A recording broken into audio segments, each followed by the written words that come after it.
ಪ್ರತಿ ವರ್ಷ ನಾನು 15-20 ವರ್ಷದಿಂದ ಬರ್ತಾನೆ ಇದ್ದೀನಿ. ಎಲ್ಲ ಮಧ್ಯ 1-2 ವರ್ಷ ನಾನು ತಪ್ಪಿರ್ಬೋದಷ್ಟೇ, ಮಿಕ್ಕಿದೆಲ್ಲ ಕೂಡ ನಾನು ಬರ್ತಾ ಇದ್ದೀನಿ. ಅದೇ ರೀತಿ ಇಲ್ಲೂ ಕೂಡ ಈ ವರ್ಷ ಕೂಡ ಬಂದಿದ್ದೀನಿ.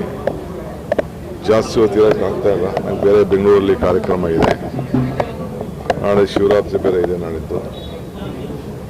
ಸೊ ಬಂದು ಈ ಪವಿತ್ರವಾದಂಥ ಕ್ಷೇತ್ರದಲ್ಲಿ ನನಗೆ ನನ್ನದೇ ಆದಂಥ ನಂಬಿಕೆ ಇದೆ. ಸೊ ಮರಕ್ಕೆ ಬೇರೆ ಎಷ್ಟು ಮುಖ್ಯನೋ ಮನುಷ್ಯನಿಗೆ ನಂಬಿಕೆ ಕೂಡ ಮುಖ್ಯ. ಅವ್ರವ್ರಿಗೆ ಅವ್ರದ್ದೇ ಆದಂಥ ನಂಬಿಕೆಗಳಿರ್ತದೆ. ಸೊ ಆ ನಂಬಿಕೆ ಮೇಲೆ ನಾನು ಇಲ್ಲಿ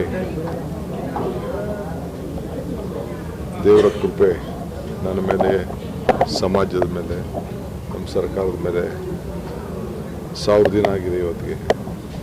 ಈ ಪವಿತ್ರವಾದಂಥ ದಿನ ಬಂದು ಭೇಟಿ ಮಾಡೋಂಥ ಒಂದು ಅವಕಾಶ ಇವತ್ತು ನನಗೆ ದೇವರು ಒದಗಿಸ್ಕೊಟ್ಟಿದ್ದಾನೆ. ಇದೇ ಸಾಕು.